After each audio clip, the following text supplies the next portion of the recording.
Baik, pembahasan kali ini adalah tentang lemak atau bahasa Inggrisnya adalah fats atau lipid. Apa itu lemak atau lipid? Dia merupakan organic substance atau substansi organik yang relatif tidak dapat larut dalam air, tapi dapat larut pada pelarut-pelarut organik. Sel lemak, dalam tubuh kita sel lemak disimpan dalam kapasitas yang tidak terbatas atau unlimited ya. Beda kalau kita bandingkan dengan cadangan glikogen yang telah kita pelajari pada pembahasan karbohidrat. Glikogen disimpan dalam kapasitas yang sangat terbatas, sedangkan lemak disimpan dalam kapasitas yang tidak terbatas. Kalau Anda lihat di gambar sebelah kiri bawah, ini adalah jaringan lemak yang bulat-bulat besar. Ini adalah sel lemak, titik-titik hitam merupakan nukleusnya.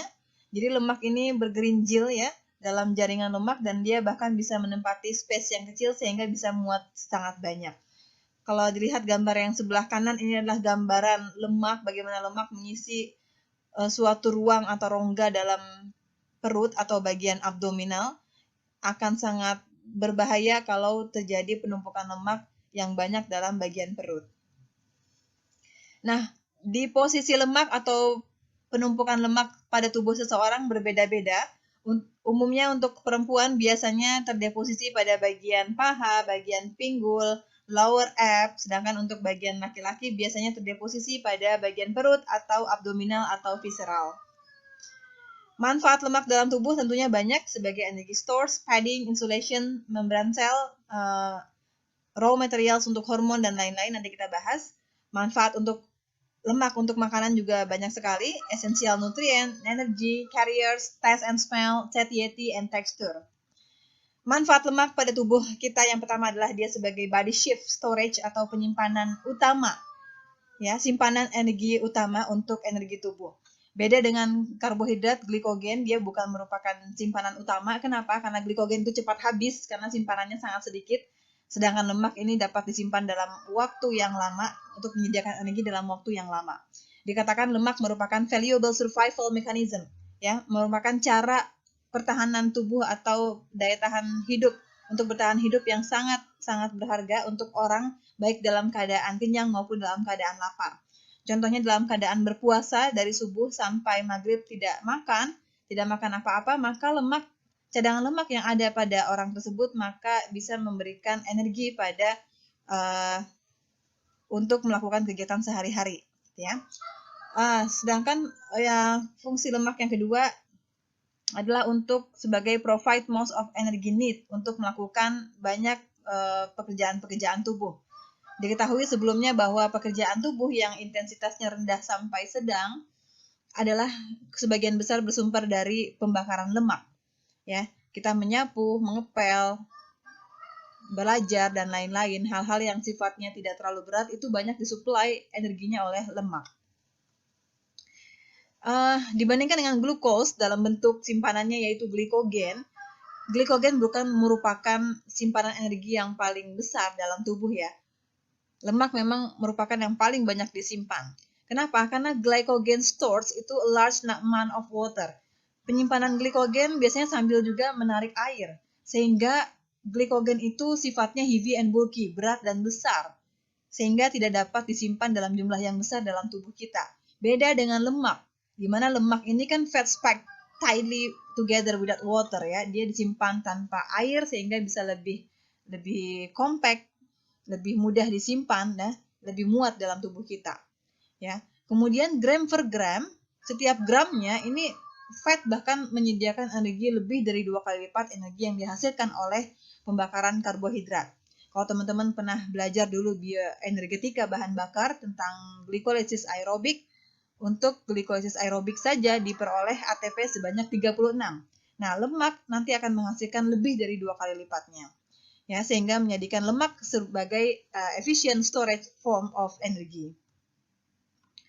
Manfaat lemak dalam tubuh lainnya adalah body fat itu sendiri jumlahnya dalam orang yang berat badannya normal, IMT-nya normal, ini bisa menyumbangkan energi yang sangat cukup untuk entire marathon, ya, untuk lari maraton secara full.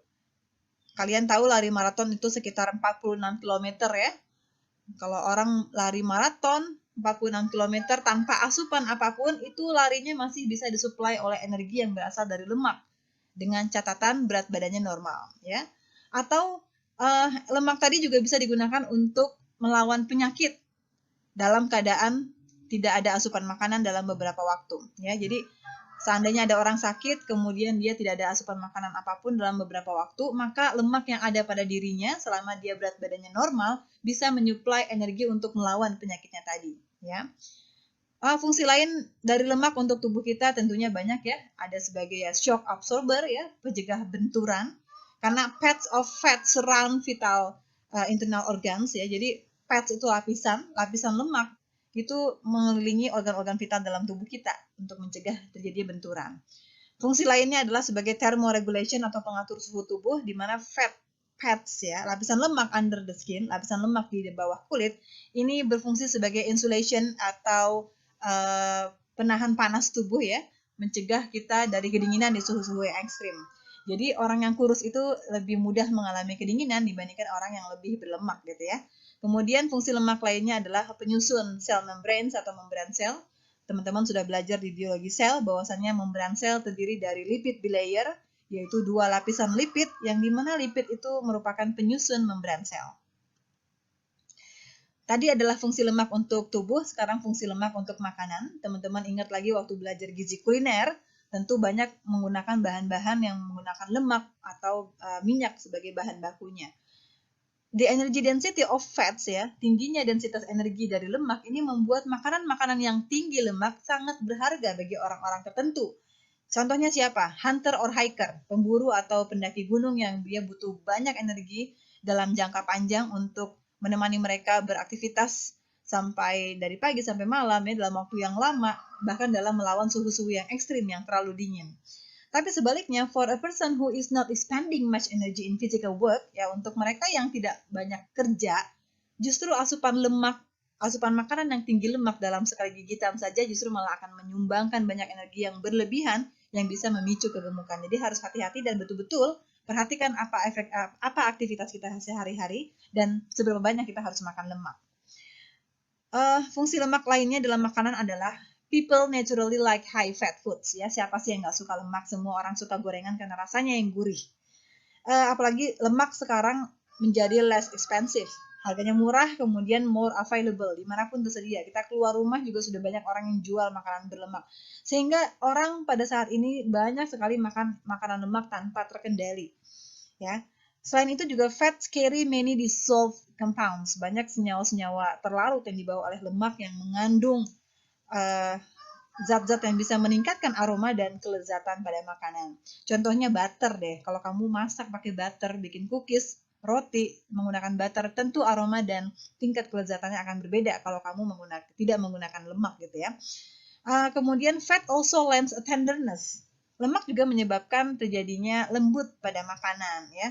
Pada daging, makan daging berlemak dengan daging tanpa lemak tentu berbeda tingkat kelembutannya dan tingkat kelezatannya. Begitu pula produk-produk bakery tadi, ya. Kalau kita menggunakan butter, shortening, nanti bakery yang kita hasilkan akan jauh lebih lembut. Fungsi lemak berikutnya adalah untuk berkontribusi terhadap rasa kenyang atau satiety, ya, the feeling of fullness or satisfaction that people experience after meals. Lemak yang kita swallow, ya, fat of swallowed food, lemak yang ada pada makanan yang kita kunyah itu bahkan bisa menjadi trigger atau pemicu terjadinya series of physiological events, terjadinya serangkaian peristiwa-peristiwa fisiologis yang menghambat pengosongan lambung sehingga kita merasa lebih kenyang lebih lama. Even before the sensation of fullness stops them, people can easily overeat fat-rich foods because of the delicious taste. Bahkan sebelum munculnya rasa kenyang menghentikan makan kita kadang suka makan makanan yang berlemak itu dalam jumlah yang banyak tanpa henti, gitu ya, karena memicu ingin makan lagi karena rasanya yang gurih.